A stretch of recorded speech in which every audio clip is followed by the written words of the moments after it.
एक समय की बात है। राजा कृष्णदेव राय विजयनगर में दरबार लगाकर बैठे थे।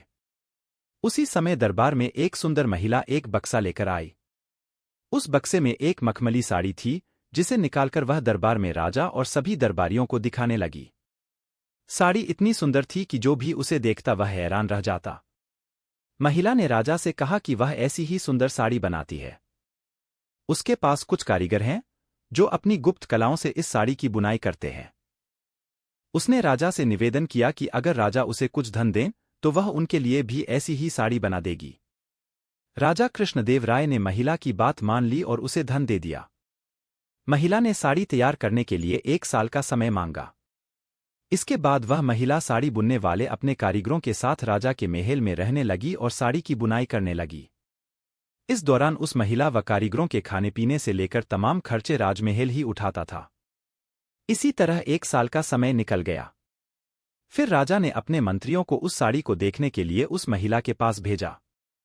जब मंत्री कारीगर के पास गए, तो वह देखकर हैरान रह गए। वहां 2 कारीगर बिना किसी धागे या कपड़े के कुछ बुन रहे थे।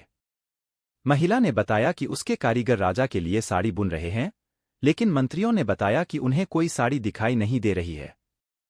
इस पर उस महिला ने कहा कि यह साड़ी सिर्फ वही लोग देख सकते हैं, जिनका मन साफ हो और जीवन में उन्होंने कोई पाप न किया हो।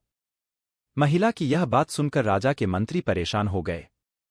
उन्होंने बहाना बनाते हुए उस महिला से कहा कि उन्होंने वह साड़ी देख ली है और वो वहां से चले गए।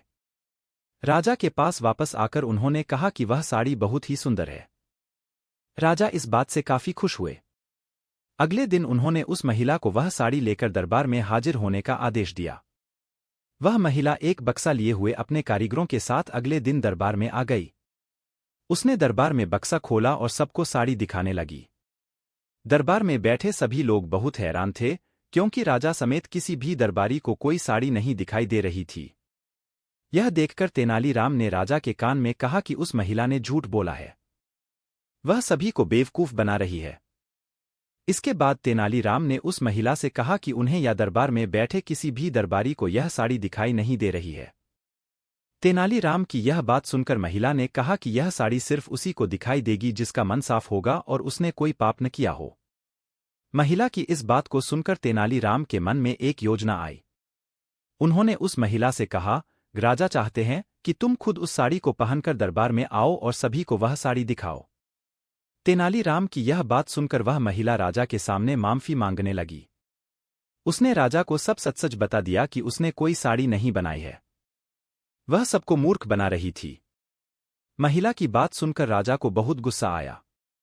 उन्होंने उसे जेल में डालने की सजा सुना दी, लेकिन जब उस महिला ने बहुत विनती की, तो उन्होंने उसे छोड़ दिया और माफ करके उसे जाने दिया। साथ ही राजा ने तेनालीराम की चतुराई की तारीफ भी की। कहानी से सीख, अधिक दिनों तक झूठ या धोखा छिपाया नहीं जा सकता है। एक न एक दिन सच्चाई सबसे सामने आ ही जाती है। तेनालीराम हर बार अपने दिमाग का इस्तेमाल करके ऐसा कुछ करते थे कि विजयनगर के महाराज कृष्णदेव दंग रह जाते थे। इस बार उन्होंने एक तरकीब से राजा को अपने फैसले पर दोबारा विचार करने को मजबूर कर दिया। हुआ यूं कि एक बार राजा कृष्णदेव किसी काम के चलते कश्मीर चले गए। वहां उन्हें एक सुनहरे रंग का खिलने वाला फूल दिखा। वो फूल महाराज को इतना पसंद आया कि वो अपने राज्य विजयनगर लौटते समय उसका एक पौधा अपने साथ लेकर आ गए। महल पहुंचते ही उन्होंने माली को बुलाया। माली के आते ही महाराज ने उससे कहा, देखो, इस पौधे को हमारे बगीचे में ऐसी जगह लगाना कि मैं इसे अपने कमरे से रोज देख सकूं। इसमें सुनहरे रंग के फूल खिलेंगे, जो मुझे काफी पसंद है। इस पौधे का काफी ख्याल रखना। अगर इसे कुछ भी हुआ तो तुम्हें प्राण दंड भी मिल सकता है। माली ने सिर हिलाते हुए राजा से पौधा लिया और उनके कमरे से दिखने वाली जगह में उसे लगा दिया। दिन रात माली उस फूल का खूब ख्याल रखता था। दिन जैसे ही बीतते गए उसमें सुनहरे फूल खिलने लगे। रोज राजा उठते ही सबसे पहले उसे देखते और फिर दरबार जाते थे। अगर किसी दिन राजा को महल से बाहर जाना पड़ता था, तो उस फूल को न देख पाने के कारण उनका मन दुखी हो जाता था। एक दिन जब राजा सुबह उस फूल को देखने के लिए अपनी खिड़की पर आए, तो उन्हें वो फूल दिखा ही नहीं। तभी उन्होंने माली को बुलवाया। महाराज ने माली से पूछा, वो पौधा कहाँ गया? मुझे उसके फूल क्यों दिख नहीं रहे हैं? जवाब में माली ने कहा, साहब, उसे कल शाम को मेरी बकरी खा गई। इस बात को सुनते ही उनका गुस्सा 7वें आसमान पर पहुंच गया। उन्होंने सीधे राजमाली को 2 दिन बाद मौत की सजा सुनाने का आदेश दे दिया। तभी वहां सैनिक आए और उसे जेल में डाल दिया। माली की पत्नी को जैसे ही इस बारे में पता चला, वो दरबार में राजा से फरियाद करने पहुंची। गुस्से में महाराज ने उसकी एक बात न सुनी। रोते रोते वो दरबार से जाने लगी। तभी एक व्यक्ति ने उसे तेनालीराम से मिलने की सलाह दी। रोते हुए माली की पत्नी ने तेनालीराम को अपने पति को मिली मौत की सजा और उस सुनहरे फूल के बारे में बताया। उसकी सारी बात सुनकर तेनालीराम ने उसे समझा बुझाकर घर भेज दिया। अगले दिन गुस्से में माली की पत्नी उस सुनहरा फूल खाने वाली बकरी को चौराहे में ले जाकर डंडे से पीटने लगती है। ऐसा करते करते बकरी अधमरी हो गई। विजयनगर राज्य में पशुओं के साथ इस तरह का व्यवहार करना मना था। इसे क्रूरता माना जाता था, इसलिए कुछ लोगों ने माली की पत्नी की इस हरकत की शिकायत नगर कोतवाल को कर दी। सारा मामला जानने के बाद नगर कोतवाल के सिपाहियों को पता चला कि यह सब माली को मिले दंड की वजह से वो गुस्से में कर रही है। यह जानते ही सिपाही इस मामले को दरबार में लेकर गए। महाराज कृष्णराज ने पूछा कि तुम एक जानवर के साथ इतना बुरा व्यवहार कैसे कर सकती हो, ऐसी बकरी जिसके कारण मेरा पूरा घर उजड़ने वाला है। मैं विधवा होने वाली हूं और मेरे बच्चे अनाथ होने वाले हैं, उस बकरी के साथ कैसा व्यवहार करूं महाराज, माली की पत्नी ने जवाब दिया। राजा कृष्णराज ने कहा, तुम्हारी बात का मतलब मैं समझ नहीं पाया। ये बेजुबान जानवर तुम्हारा घर कैसे उजाड़ सकता है? उसने बताया, साहब, ये वही बकरी है जिसने आपके सुनहरे पौधे को खा लिया था। इसकी वजह से आपने मेरे पति को मौत की सजा सुना दी है। गलती तो इस बकरी की थी, लेकिन सजा मेरे पति को मिल रही है। सजा असल में इस बकरी को मिलनी चाहिए, इसलिए मैं इसे डंडे से पीट रही थी। अब महाराज को यह बात समझ आई कि गलती माली की नहीं, बल्कि बकरी की थी। यह समझते ही उन्होंने माली की पत्नी से पूछा कि तुम्हारे पास इतनी बुद्धि कैसे आई कि इस तरह से मेरी गलती के बारे में समझा सको। उसने कहा कि महाराज, मुझे रोने के अलावा कुछ भी नहीं सूझ रहा था। यह सब मुझे पंडित तेनालीराम जी ने समझाया है। एक बार फिर राजा कृष्णराय को तेनालीराम पर गर्व महसूस हुआ और उन्होंने कहा कि तेनालीराम, तुमने मुझे एक बार फिर बड़ी गलती करने से रोक दिया। यह कहते ही महाराज ने माली का मृत्युदंड का फैसला वापस लेते हुए उसे जेल से रिहा करने का आदेश दिया। साथ ही तेनालीराम को उनकी बुद्धि के लिए 50,000 स्वर्ण मुद्राएं उपहार के रूप में दीं। कहानी से सीख, समय से पहले कभी भी हार नहीं माननी चाहिए। कोशिश करने से बड़ी मुसीबत से निपटा जा सकता है।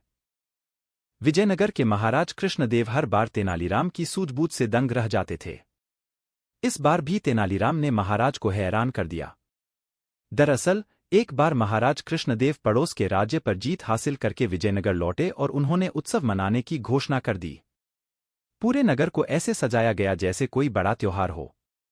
अपनी इस जीत को यादगार बनाने के लिए महाराज कृष्णदेव के मन में विचार आया कि क्यों न नगर में विजय स्तंभ बनवाया जाए। स्तंभ बनाने के लिए महाराज ने राज्य के सबसे हुनरमंद शिल्पकार को तुरंत बुलवाया और उसे काम सौंप दिया। महाराज के आदेशानुसार शिल्पी भी अपने काम में जुट गया और कई हफ्तों तक दिन रात एक करके उसने विजय स्तंभ का काम पूरा किया। जैसे ही विजय स्तंभ बनकर तैयार हुआ, तो महाराज समेत दरबारी व नगरवासी शिल्पकार की कला को देखकर उसके कायल हो गए। शिल्पी की कारीगरी से प्रसन्न होकर महाराज ने उसे दरबार में बुलाया और इनाम मांगने को कहा। उनकी बात सुनकर शिल्पकार ने कहा, भे महाराज, आपको मेरा काम पसंद आया, मेरे लिए यही सबसे बड़ा इनाम है। आप बस अपनी कृपा मुझ पर बनाए रखिएगा। शिल्पकार का जवाब सुनकर महाराज को खुशी हुई, लेकिन उन्होंने जिद पकड़ ली कि वह शिल्पी को कोई न कोई इनाम जरूर देंगे। महाराज ने शिल्पी को कहा कि उसे कोई न कोई इनाम मांगना ही होगा। महाराज की इच्छा को जानने के बाद दरबार में मौजूद अन्य दरबारी शिल्पकार से कहने लगे कि महाराज खुले मन से तुम्हें कुछ देना चाह रहे हैं, तुम जल्दी से मांग लो। शिल्पकार अपनी कला में माहिर होने के साथ ही स्वाभिमानी और बुद्धिमान भी था। शिल्पी को लगा कि अगर वह कुछ नहीं मांगता तो महाराज नाराज हो सकते हैं। अगर वह कुछ लेता है तो वह उसके स्वाभिमान और उसूलों के खिलाफ होगा। ऐसे में कुछ देर सोचने के बाद शिल्पकार ने साथ लाए अपने औजारों का झोला खाली किया और खाली झोले को महाराज की तरफ बढ़ाते हुए कहा कि इनाम स्वरूप इस झोले को दुनिया की सबसे बहुमूल्य वस्तु भर दीजिए। शिल्पी की बात सुनकर महाराज सोच में पड़ गए कि ऐसी कौन सी वस्तु है जो सबसे बहुमूल्य है। काफी देर तक सोचने के बाद महाराज ने दरबार में मौजूद राजपुरोहित व सेनापति समेत अन्य दरबारियों से इसका जवाब मांगा। घंटों सोचने के बाद भी शिल्पी को क्या दिया जाए, इसका उत्तर किसी को समझ नहीं आया। किसी से भी संतोषजनक जवाब न मिलने पर महाराज झल्ला गए और शिल्पी से कहने लगे कि इस दुनिया में हीरे जवाहरात से बढ़कर और क्या कीमती हो सकता है। चलो, मैं तुम्हारा ये झोला उसी से भर देता हूं।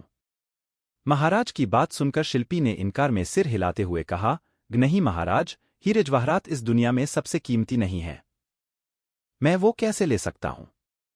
संयोगवश उस दिन तेनालीराम दरबार में मौजूद नहीं थे। किसी से भी समस्या का समाधान न मिलने पर महाराज ने तुरंत तेनालीराम को बुलाने का आदेश दिया। महाराज का संदेश मिलते ही तेनालीराम तुरंत दरबार की ओर निकल पड़े।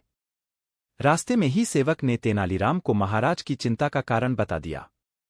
शिल्पकार से झोला लेकर तेनालीराम ने उसके मुंह को खोला और हवा में 3 से 4 बार ऊपर नीचे हिलाकर थैले के मुंह को बांध दिया। इसके बाद तेनालीराम ने झोला शिल्पी की ओर बढ़ाते हुए कहा कि अब आप यह झोला ले सकते हैं, क्योंकि मैंने इसमें दुनिया की सबसे कीमती वस्तु भर दी है। शिल्पकार ने भी झोला थामते हुए तेनालीराम को प्रणाम किया और फिर महाराज से अनुमति लेते हुए औजार उठाकर सभा से चला गया।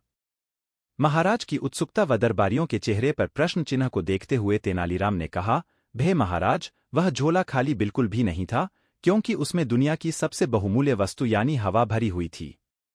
इस दुनिया में हवा से कीमती और क्या हो सकता है, जिसके बिना हम जीवित नहीं रह सकते। तेनालीराम का जवाब सुनकर महाराज खुश हो हुए और उसकी पीठ थपथपाने लगे। तेनालीराम की बुद्धिमता से प्रसन्न होकर महाराज ने उसे इनाम स्वरूप अपने गले से एक कीमती मोतियों की माला निकालकर पहना दी। कहानी से सीख। इस कहानी से 2 सीख मिलती है। पहली यह कि धन से स्वाभिमान नहीं खरीदा जा सकता। दूसरी यह कि दुनिया में सबसे